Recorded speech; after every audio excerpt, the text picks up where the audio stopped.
Amy, let me tell you about a magical place that is so exactly designed to be enclosed space, year-round fun for the whole family that I bet you already know what I'm going to say before I even say the name. Let's say it together on three. 1, 2, 3. Great Wolf Lodge. You got it, Amy. My kids loved Great Wolf Lodge when we went. You probably already know that it has a huge indoor water park with a wave pool, lazy river, a bunch of massive water slides. But then your pack can hit the other attractions because wait, there's more. Great Wolf Lodge has adventure-packed attractions like Magi Quest, a live-action game kids can play throughout the lodge, plus the Northern Lights Arcade. Spent some quality time there, so your kid who loves the lazy river and your kid who loves fantasy games will both have a great time. Great Wolf Lodge also offers great dining options and complimentary daily events like nightly dance parties, all under one roof. Unpack the car once and you're settled in to have fun. And with 22 lodges across the country, you're always a short drive away from adventure. We've both had such great times at Great Wolf Lodge, so bring your pack together at a lodge near you. Learn more at greatwolf.com and strengthen the pack. Hello, everyone, and welcome to Fresh Take from What Fresh Hell, laughing in the face of motherhood. This is Margaret. And this is Amy. Today we're talking to Catherine Price. Her best-selling books include The Power of Fun and How to Break Up with Your Phone. Catherine is also the author of the How to Feel Alive newsletter on Substack. Her work has been featured in publications including The Best American Science Writing, The New York Times, The Wall Street Journal, and Popular Science. And her TED Talk on fun has been viewed more than 5 million times. Today, we're going to be talking about Catherine's latest book, The Amazing Generation, Your Guide to Fun and Freedom in a Screen-Filled World. Welcome, Catherine. Thank you so much. I should start by saying this book is geared towards kids. So we have talked to a lot of people from the, all right, mom, it's time for you to deal with tech. And this book I really liked. It comes at it much more from empowering young people to take on screens. And you open the book with this fable, The Great Wizards and the Curse of the Stones. Tell us a little bit about why that story opens the book. So The Greedy Wizards and the Curse of the Stones. I should also say I co-wrote The Amazing Generation with Jonathan Haidt, author of The Anxious Generation. So he and I teamed up to create a book for kids. And we started the book with this, as you were just saying, this kind of fairy tale about these greedy wizards and these stones, kind of as an allegory in which the stones are representing smartphones and they're packed with glittering gems, which are social media and other apps that are designed to hook us. And the greedy wizards are the tech companies. And the basic idea is to set up this story so that kids have an easy analogy to keep in mind as they're going through the book of what's happening and what they're up against. And one reason I particularly like the idea of having this allegory at the beginning is it helps you kind of recognize the absurdity of what has happened over the past almost 20 years since the first iPhone came out. Because as we say in this fairy tale, imagine there was this group of wizards that came up with these magical creations, these stones, and told everyone that if you pick up a stone, you're going to get endless freedom, friendship, and fun. And so everybody, adults included, picked up these stones because they wanted these things. And at first it seemed like maybe the promises were true, but over time, strange things started to happen. Everybody was staring at these stones all the time, everywhere you looked, and they're spending hours a day, which of course is what we're actually doing on smartphones, but it kind of strikes you as how strange that is if you think about everyone just staring at a glowing stone. And then we basically say that while some of the wizards did try to keep their promises, other ones got greedy. They figured out a way to turn people's time and attention into gold, and they decided to do everything they could to get more time and attention so they could become richer. And then the final part of that opening story talks about how there's a growing number of young people who are looking up from these stones, or perhaps never got sucked into them to begin with, and are actually recognizing, wait, we don't want to live this way. And actually, the wizard's promises are lies. These stones are not actually giving us real friendship, freedom, or fun, and we want to live in a different way. And we invite the readers of the book to decide for themselves whether they would like to follow the wizards or if they would like to join this growing rebellion of young people choosing a different path. I think it's so interesting to present it that way because I feel like my kids don't get, because they don't remember, a time before phones, a time before stones. So when I sort of rail against, you don't understand that we didn't always do this, and they can't conceive it. And is that what you see as part of the danger for kids, that they really don't understand that you can just walk up to people and have a conversation instead of looking at your phone because you don't know anybody? Definitely. I mean, that is a real problem for the slightly older generation that John writes about in his book. The anxious generation is one of the issues with many members of Gen Z is that they don't feel like they've ever had practice in doing those things. And so they're very avoidant. And I don't mean to like grossly stereotype everyone of that generation, but a lot of people from that generation themselves say, I don't feel comfortable striking up conversations with people. I don't feel comfortable placing a phone call because they haven't had practice doing those things. So yes, for sure. But I think one of the heartening things is that the idea is that if we intervene early and we kind of explain to younger kids what's happened and then show them this alternate path, then we can help them actually not have the same issues as the generation just above theirs. Did you conceptualize this book from the beginning to be for kids when you first started talking and saying, hey, screens problem? What made you decide to target kids with this message versus, as I said, so much of the writing on this topic is particularly parents, particularly moms, you need to deal with this problem? Yeah, well, I think that the ultimate way to win this fight against social media and gaming and all these other platforms taking over our children's lives is to get our kids themselves to decide that they don't want to use these things. Like, that's the best way to create change. Like, if you don't want to smoke, you're just not going to smoke, as opposed to someone telling you don't smoke. So the way the book came about, I mean, I'd written How to Break Up With Your Phone, the first edition back in 2018. But as you're saying, that's really for older teens on through adults. At that point, my daughter was a baby, and I was like, I really hope someone comes along and figures out what to do about kids before she's old enough, because that seems like a big problem. Fast forward to 2024 when John came out with his book, The Anxious Generation. I was like, oh, thank goodness. But that's a academic book for adults. And so he and I met. I've known his work for a long time, but we met in person sometime around 2023 and started officially kind of collaborating. And then there was talk of adapting The Anxious Generation to a young readers edition, for younger kids. And my ears perked up when I heard that. And I was like, hey, I'd love to help with that. And we ended up teaming up to do this project together.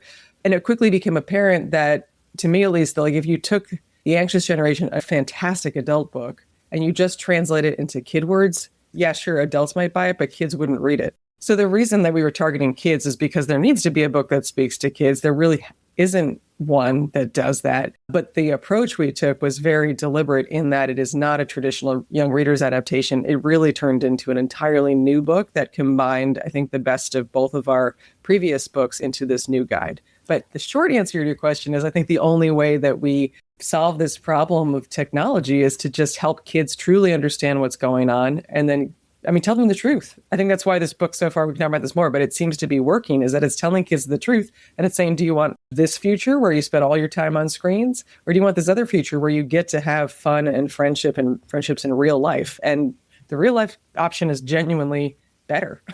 I think all of us, even adults, wish that we had that as more of an option. It gamifies it and it turns it into a hero's journey instead of The Anxious Generation is an alarming book. It's meant to be, but you can get, as a parent, kind of stuck in the hand-wringing. Yeah, you become anxious. I joke with John you become about that.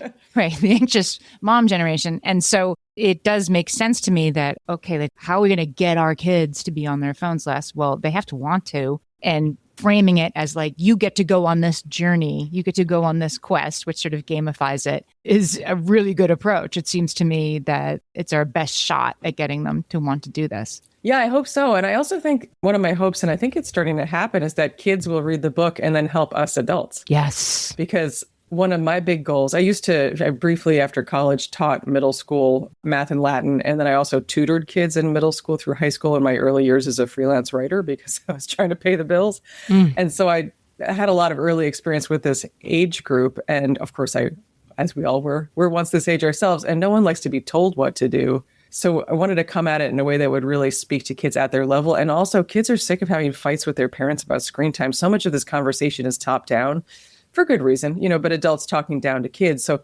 one thing that I hoped when writing it, and that seems to be happening, is kids read the book and then they say, hey, did you know how much time you're spending on your phone? Or they'll ask their parents questions about, how did you used to hang out with your friends when you were my age? It kind of levels the playing field in a way. And then in some cases actually shifts the power dynamic where the kid knows more than the adult. Because honestly, a lot of adults don't fully understand all the forces that are working against us with these products. So that to me seemed like a good strategy to get kids buy-in, but also something that would genuinely just help all of us because we all have so much to learn and we all could use some help when it comes to technology. And in some ways, our kids are the best equipped to help us because they haven't been sucked into it yet. Right. They're ahead of the game. And even with older kids, I was prepping this book, reading the book, and the Olympics were on. I was thinking to myself of all of my memories when the Olympics were on. We would watch the Olympics at night. And, we were all so into it. And we could all remember, I'm going to date myself, when Mary Lou Retton won, oh my gosh, it was amazing. And remember the kid who had the broken ankle and was carried by the coach. Or Nancy Kerrigan getting her knee smashed. Yeah. There was so much going. It was thrilling. So last night after reading the book, I was like, let's watch the Olympics together. And my kids, to a person, were like, nah, I don't want to. And I said, no, this is forced family fun. We're doing it. Come on down. Because basically they were in their rooms on their phones. They were not doing homework or actually I have a project due tomorrow. I can't. It was just, I would rather scroll TikTok than sit next to my mom and watch somebody slide down a hill. Luge. A fair point to be. But we ended up watching it. And I had been into it enough. I gave him a little backstory on everybody. And by the end, we were all cheering and watching and having a great time doing it. And I said, no phones. And of course, then I had to put my phone away, which was very painful. But I think just having read the book, I had a kind of aha moment of normally my husband and I would just sit there and watch it. But I was like, oh, what's keeping us apart is the screens. And I mean, I'm saying now we're all gathering in front of a screen, but gave me such a clear reminder of this could be a communal moment. They might even be watching the Olympics on their phones upstairs. But why are we all on separate screens? Let's have this communal family moment where we're all, I'm actually rooting for this guy. I thought he did better, whatever it was. And two of my kids at the end were like, that was really fun. That's great. I mean, much to say in response to that, it is true. We used to have many more shared experiences, both in real life, but also through screens. Back when there's must-see TV and there was everyone would rush home to see Cheers or Friends or Seinfeld or whatever it was. And we just did the Super Bowl, right? The ultimate shared screen experience. Right. I mean, although even that, it's interesting to see how things are just starting to divide more and more, but to your point, I think it's really important. It does seem like something has been lost where we used to have these kind of shared cultural experiences that people of even different generations could kind of look back on and kind of remember together. And that has been lost to a great degree, I think. But you also bring up a really good point that I hope comes through in the book, which is that not all screens are bad. It's not like technology is horrible and we're not proposing that no one uses technology at all. But there's a real, as you were just saying, big difference between sitting together on the couch with no phones, no additional screens, and you're all watching the TV together and watching the Olympics and having that as a shared experience versus everyone watching on their own devices alone in their rooms. It's just a very different thing. And so I do think that's important for parents to keep in mind. It can kind of alleviate some of the, we default to guilt, especially as moms. It's like, oh, I don't know how to feel. I feel guilty. I'm doing something wrong. But it's there's ways in which you can use screens to connect with each other, like having a family movie night, with popcorn. And just as long as not everybody is scrolling on their own phones. While watching the movie. That's the second trick. Exactly. We're talking to Catherine Price. Her new book is The Amazing Generation, Your Guide to Fun and Freedom in a Screen-Filled World. And we'll be right back. Hellions, it's time for some spring cleaning, and I don't just mean the coat closets. Doing your financial spring cleaning can actually be super easy when you let Monarch do your financial spring cleaning for you. One dashboard that gets your entire financial life organized. No more clutter, no more mess, no more logins scattered everywhere, just accounts, investments, property, and more, all in one place. Get your first year of Monarch for half off, just $50 with promo code FRESH. Monarch allows you to look not only at what you've already spent, but also to plan for the future. With Monarch, you can set savings goals, plan for big purchases, and notice spending trends before they become a problem. I can generate cash flow reports that show me what we spent this quarter, this month, what we're probably going to spend next month, and feel prepared, organized, and knowing how to plan for the future. No more surprises and a lot more clarity. Try Monarch. Use code FRESH at monarch.com to get your first year half off at just $50. That's 50% off your first year at monarch.com with code FRESH. You know that thing where you get an amazing pair of shoes at a really great price and want to tell everyone about it? Yeah, so do we. Here at Designer Shoe Warehouse, we'll give you something to brag about, like the latest styles from brands you love, or the trends everyone's obsessing over, or shoes that make you feel like, well, you. So go ahead, show off a little. Find shoes that get you at prices that get your budget. Head to your DSW store or DSW.com today. DSW, let us surprise you. My favorite skincare products actually feel more like self-care, like they're so nice to put on and they smell so good that I'm actually happy when I get to that part of my day.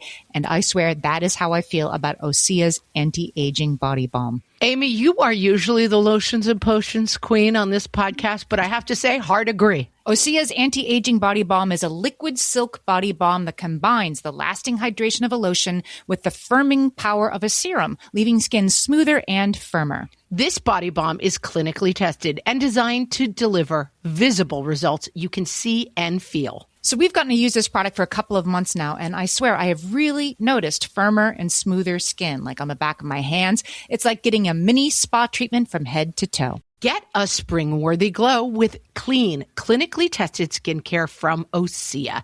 And right now, we have a special discount just for our listeners. Get 10% off your first order site-wide with code FRESH at OseaMalibu.com. That's 10% off your first order with code FRESH at OSEAMalibu.com. So, Catherine, in the book, you introduce two modes of engaging with the world around us. It's defend mode and discover mode. So tell us about those two modes and the difference. Sure. So this is something that John Haidt, my co-author, is very into. This idea that there's obviously multiple ways to go through the world, but if you think about defend mode and discover mode is when we're kind of open to new experiences and we're in a state of curiosity. New things feel exciting and not threatening. We were basically open to discovering, open to experiencing things. Defend mode, on the other hand, is when it's what it sounds like. It's when you're in a very defensive state where you perceive things around you as threats and you're kind of fearful and worried and anxious. You ruminate a lot. You have negative thoughts continuing to run through your mind, which is kind of a survival mechanism if the environment truly is threatening. And what John writes about and talks about is how social media in particular has driven many of us, particularly teenagers, more into this defend state of mind, where we're constantly on guard against other people's judgments against us.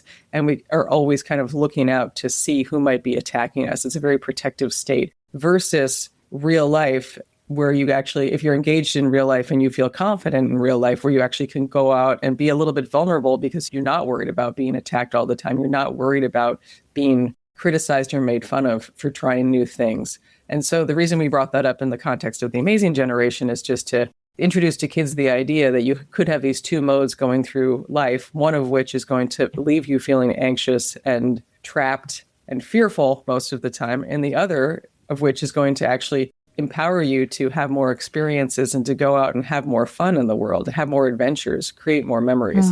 And what we were trying to convey to kids is that pretty much everything about social media is designed to put you into defend mode, because you're subjecting yourself to judgments and criticisms, not just from your friends, but from strangers on the internet. And you're often being inundated by content, in the case of teenagers in particular, content that makes you feel bad about yourself. So it really can have an effect on how you approach the rest of your life as well. So our encouragement to kids is to do everything you can in your power to flip your brain into discover mode by doing and trying lots of things in real life with real people. And that has the added benefit of reinforcement. The more you do stuff with real life and real people and make it through, whether or not it's a good experience, the more confident and competent you feel, and the more likely you are to be able to go out and do new stuff in the future without fear. The book, I think, captures very well something we've talked a lot about on this podcast, which is the strategy of empowering kids to recognize people who are trying to trick them. For example, like the way you might talk to a kid about vaping is to say, can you believe they're making this poisonous, horrible thing?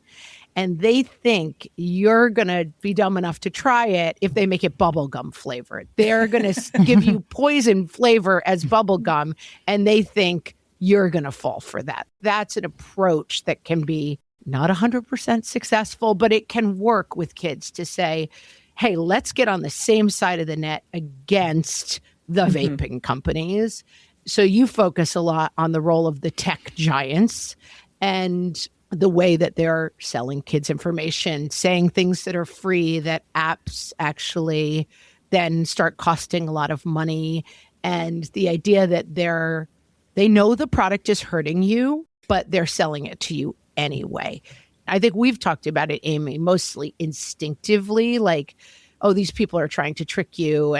But how did you come to that approach? I came to that approach for pretty much exactly the reason that you just mentioned, which is that telling kids that something is bad for them does not really work as a strategy. And that was proven with anti-smoking campaigns. This is your brain on drugs, if you're old enough to remember. Yeah, exactly. Right. Shared experience. That was during the commercial breaks of our yes. shows. It was a fried egg on a pan. We got to give an Oldilocks alert for that one. Back in my day. It did not stop anyone from doing drugs, by the way. Exactly. Or just saying you're going to get lung cancer, which may be, well be true. For smoking cigarettes doesn't really do that much to teenagers. And I distinctly remember having a conversation with a psychologist at a conference I went to once who was talking about that. And he was saying exactly what you just said. He said that the campaigns that were effective were the ones that instead said they're trying to pull a fast one on you. They think you're dumb enough to believe that smoking is cool. Like you're believing a camel. Like look at what is actually happening and kind of pull back the curtain so you can see what's actually going on. And that's exactly what's happening with big tech and all of us. I mean, they are telling us one thing, that you're going to become more connected to your friends, you're going to have more fun, but that's not at all what's happening. And they're also just making money off of us. They are preying on us, and they think that we are dumb enough, in many cases, I guess we are, to believe that worked on me when I was a kid, but what can I say? Yes. Yeah. And so I think, so to explain that part of the book, we have 5 secrets that the tech wizards don't want kids, or honestly anyone, to know. And we start that section by talking about how you might think it'd be really fun to be the child of a tech wizard, of, the leader of one of these companies, because you'd get all of the technology first. Like you would be on these apps all the time. You wouldn't be having fights with your parents about screen time. They made these apps. But the reality is the exact opposite. Many of these leaders from the companies don't allow their own children to use the apps and the devices that they're creating. Even Steve Jobs didn't let his kids have iPads. And then we walk through 5 secrets that the tech wizards don't want kids to know, all of which, again, it's just true. So it's basically like they're selling your attention. There's a huge opportunity cost. They're actually rewiring your brain. They are hacking your brain, so they're tricking you into spending time on their products. They know that their products are bad for kids, and they're doing that anyway. And that's exactly what happened with big tobacco. So there's plenty of parallels between those 2 industries. And I will say that the feedback we've gotten from kids so far, nearly uniformly, if I ask, like, what part of the book stood out to you or what surprised you or stuck with you the most, kids say the part about how the leaders of the tech company don't let their own kids use these products. It's been very interesting how uniform that is. But anyway, the kids do not like that. They are so sensitive to hypocrisy. And that's so hypocritical. And they immediately get it. And then they're like, what? And then going to your point, a lot of parents who've left reviews about the book have said, and this just thrills me, they say, we feel like we're on the same side now. We're on the same side as our kids. It's no longer a fight between us. It's us versus the tech companies. And I truly think that's what should be happening. It should be us versus the tech companies. And that's been a really amazing piece of feedback we've gotten so far. I'm seeing that come into play with my own kids who are older, high school and college aged, with AI being presented as like, it's the better version of everything, to being like, you're showing me AI. So, for example, I am definitely much better than, say, like my mom at noticing, like, that's AI. Well, how can you tell? Like, just look, here are some clues how you can tell. 6 fingers. Right. Or during the Super Bowl, there's this, I'm like, why are they using AI? And my husband's like, how do you know it's AI? I'm like, just look at it, you can tell. But then my kids are much more savvy at hearing it than I am. I sent them a YouTube episode, and then I started to listen to it. And it was about 10 minutes in before I'm like, this might be AI. And my 2 college-age kids were like, duh, yes, it's AI, Mom. It's it. And so they sniff it out sooner, and they're much more discerning about this is a good use and this is nonsense. Do you see that as like a good thing? I don't know if that's beyond the scope of this book, but is that good that our kids are a better sleuths for I'm being given something fake here than their parents are? I think it could go either direction. I guess they're less likely to get scammed, which is very good, considering what AI is being used for in many cases.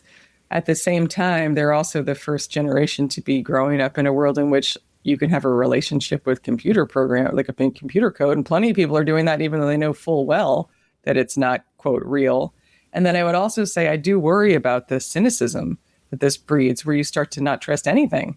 So that could be a negative consequence, because I don't know, I recently I had a thing like, what was it? It was a teaser for the book. There was a book trailer that the publisher had made, and they sent it to us for approval. And I listened to it, and I was like, is that AI? Like, is the narrator's voice AI? Because it sounds really fake, and I don't like it. Well, turns out it wasn't. It was a woman named Elizabeth. Oh, and I was like, oh, sorry. Poor Elizabeth.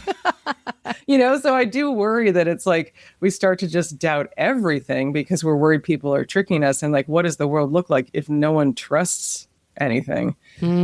So I don't know. AI keeps me up at night. But it's good that they're at least aware. Yeah, at least they're aware. They're more discerning. And I'm glad that young people are not just accepting these promises about AI. They're actually questioning it in a way that I don't think we did with social media. I think we let social media just come in and we believed the promises in a way that is not happening as much with AI. So that's heartening. That's what I see. And I did also watching the Super Bowl with my kids. There were so many ads for AI companies. And I was watching with tweens and teens, and they were booing the ads. I mean, it's interesting. They seem very aware that AI is a big tech wizard trick that they're too smart to fall for. And in reading the book, I kept thinking, is there a parallel to like the way they're responding to AI? And I think this book is trying to get at the younger kids to have that same reaction to the tech companies. I don't know if AI is scarier or bigger, but there's something about AI that is making young people like, AI is for losers in a way that did not happen with social media. And I don't know what that dot connection is, but I think it's kind of fascinating. It is really fascinating. I hadn't really thought about that before, but I do think you're right. And maybe that I'm always trying to find things that are heartening instead of depressing or anxiety provoking. I do think it's heartening. And maybe it shows like a cultural shift where there actually has been a shift. I think even in the past couple of years, like pretty recently, where these companies have gone from seeming like overall, people believing the idea that they are intending to be forces for good, but now being like, wait a second, no, like I inherently don't trust you. You're just trying to make money off of me. This skepticism that's actually crept in, and that's actually very heartening to think that young people, I think that the trick is when young people start thinking something is not cool, then it's like dead, it's done. Sorry, Mark Zuckerberg. Like if your That's what I'm hoping for AI. And it's interesting. It's like what happened to Facebook. Like only old people use Facebook. No young person would be caught dead on Facebook. So if that's their attitude towards a lot of these AI things, like they are miles ahead of where the rest of us were when social media started to become popular. I think that's right. And I used to write children's television, and it was interesting because sometimes executives would be like, who cares? It's just kids, like who cares if there's a dinosaur and a dog together? And smart children's writers know that kids are 20 times better than like the most intense Game of Thrones fan at being like, that doesn't make sense.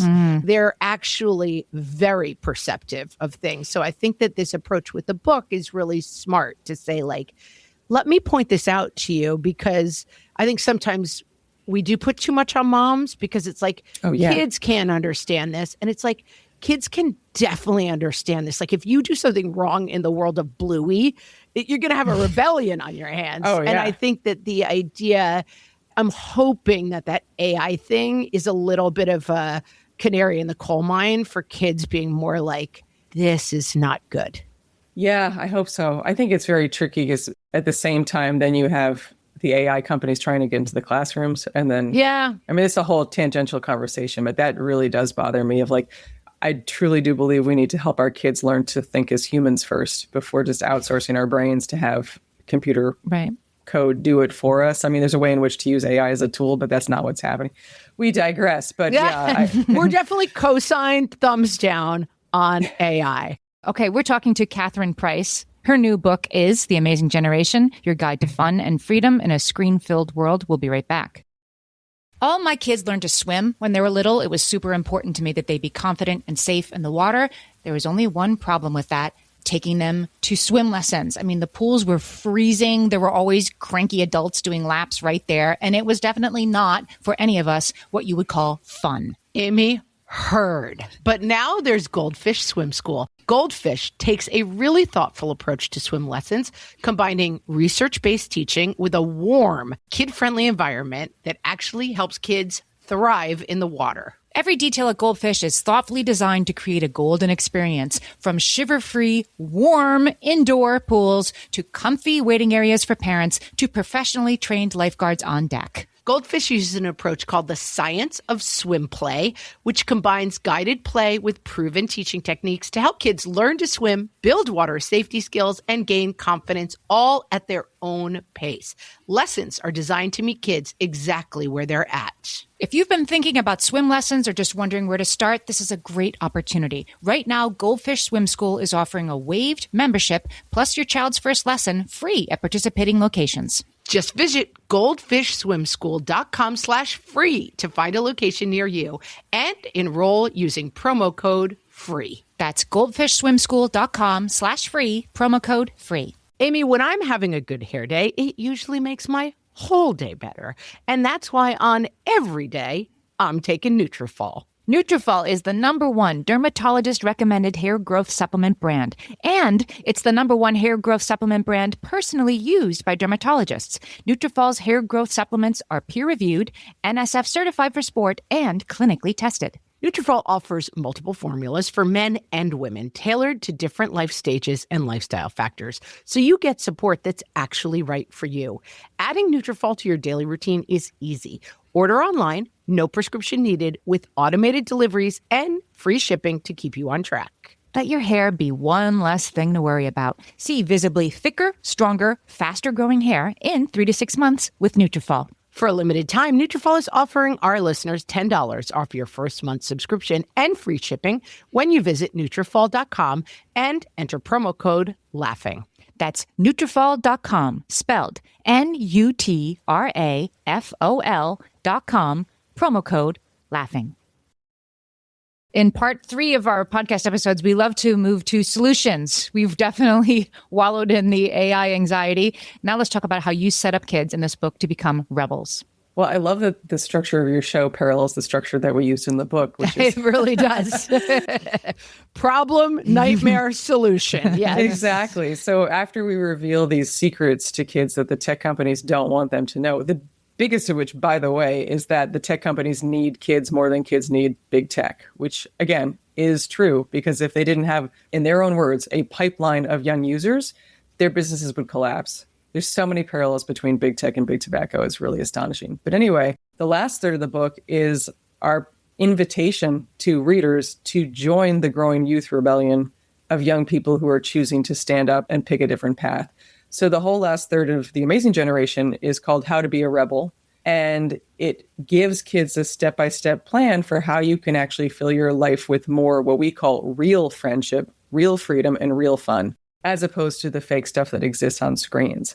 And so we basically walk them through these 2 principles, which we call the Rebels Code, because when we were researching the book, we realized there truly is a small but growing group of young rebels who are living differently. And when we tried to distill their philosophy and their approach to life into 2 principles, it was basically use technology as a tool, but don't let it use you. So that's the first part of the Rebels Code. And then fill your life with more real friendship, real freedom, and real fun. And so that's what the whole last third of the book is about. It's about practical strategies to do those 2 things.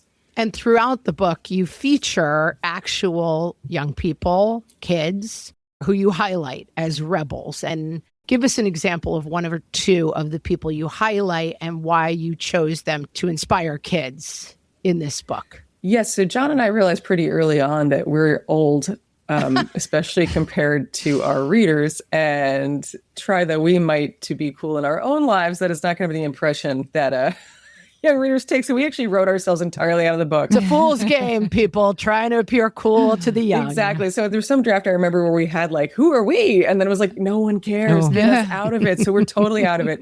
But what we did do, so we wanted to get young voices into the book, young voices of people who were slightly older than our target readership. So 15 years old on to like 26 or so.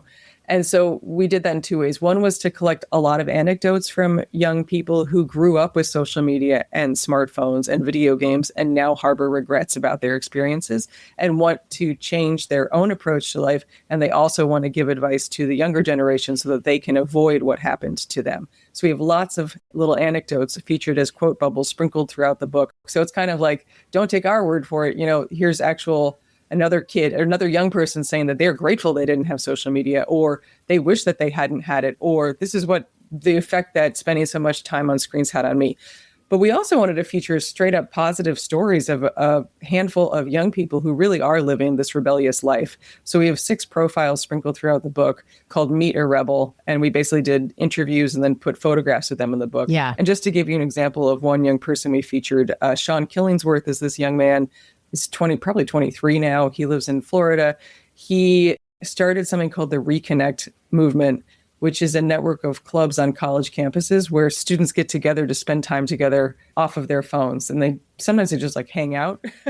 Doesn't take much, but they go for hikes, they play games, they just do stuff without their phones. And Sean has a really interesting backstory where he was pretty depressed as a teenager. He had been homeschooled for much of his childhood. Then he went to a traditional school, but everybody was on their phone. So he tells his whole story about how difficult it was to integrate with a group of young people who all were spending all their time on phones. He had a smartphone for a while. He didn't like it. But he told me this story about how he kind of got to know this group of guys who skateboarded. Sean is an amazing skateboarder. And at first, they all were doing all of their correspondence on Snapchat. But Sean was like, I don't want to use Snapchat. A, I just don't want to. But B, it's really inefficient and not very fun to have a 4-hour drawn-out conversation on Snapchat. So he just insisted on calling. And he rebelled by just being like, if you want to talk to me, and he happened to be an excellent skateboarder, he's like, you got to call me. And now his entire group of friends, they call each other instead of using Snapchat. So he was an example of someone we featured both as the leader of a youth organization, but also as someone who's just living this in his own life. Because we didn't want the rebels to all be people who started organizations. There's many ways to be a rebel without having to do something as dramatic or formal as start an organization. You can just choose to be a bit different. So that was very important to us as we wrote the book. And I think the biggest challenge, honestly, when writing it was to figure out a way to get kids to consider the idea that they might not want to get a smartphone or social media account until they're older. So one of our goals was to encourage kids to consider not getting smartphones or social media accounts until they're older, if at all, in the case of social media. And that was a real challenge. How are you possibly going to convince kids to do that? And so we really, again, kind of leaned into the idea of if you know the truth, you might make a different choice. And so we talk a lot in The Secrets of the Tech Wizards about how the wizards are actually, the companies are trying to take control of your brain, because they are. Hacking your brain. Yep. Hack your brain on a subconscious level into using your brain's dopamine system into spending way more time than you would ever want to on their products. You can see this happening with your parents, with older siblings, everybody around you. And if you allow them to do that, they're actually going to change your brain. So we have a secret about how the tech wizards are rewiring your brain, because our brains respond to our habits. Anything we do habitually is actually going to lead to long-lasting changes in our brain. And what we say to our readers in this book is that there's a period of life in which your brain goes through the biggest changes when it comes to forming your adult brain. There's 2. One is when you're a baby and your brain is growing. But in your early adolescence, so when you're exactly at the age at which our readers are, your brain is pruning. It's deciding what connections to keep and what to get rid of. And those decisions, quote unquote, are going to stay with you for the rest of your life, because you will have, the rough outline of like the brain you're going to have for the rest of your life. So if you don't want to have a brain that's controlled by a tech company, then you have to be really careful about what you do during this time in your life. And we talk about how, on the one hand, it's a really exciting period of life to be in, because you kind of get to choose to some degree what kind of brain you want to have. And then you can adjust your habits to support that. If you want to be able to focus and concentrate, well, then read a lot of books. If you want to be good at music when you're older, then spend some time playing music when you're a young teenager. But on the other hand, it's really a period of intense vulnerability, because the fact that your brain is changing so rapidly and it's in response to habits and what you pay attention to, it means you're really vulnerable to a company that wants to hijack your brain and develop it in ways that don't help you, that just help the company. And so we set up that framework, which again is like, it is true.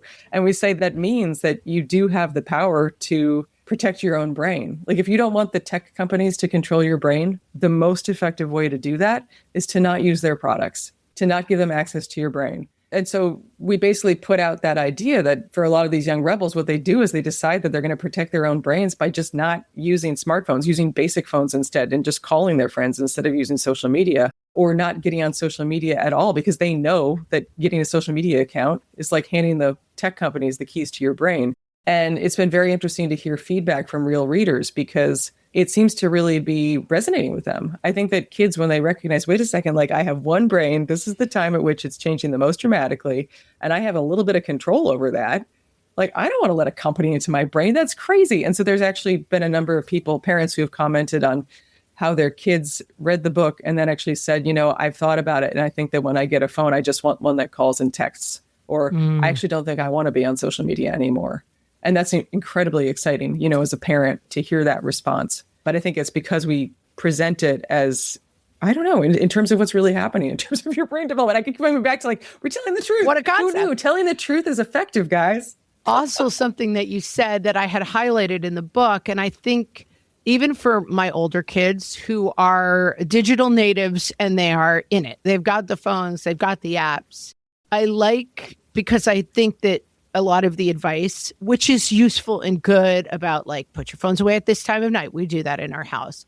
Grayscale, and it'll be less exciting. All of the kind of tips and tricks that I think a lot of us have heard by now, that this line, pay attention to what you are paying attention to, having discussions. This book is aimed at younger kids and maybe not starting, but even with older kids.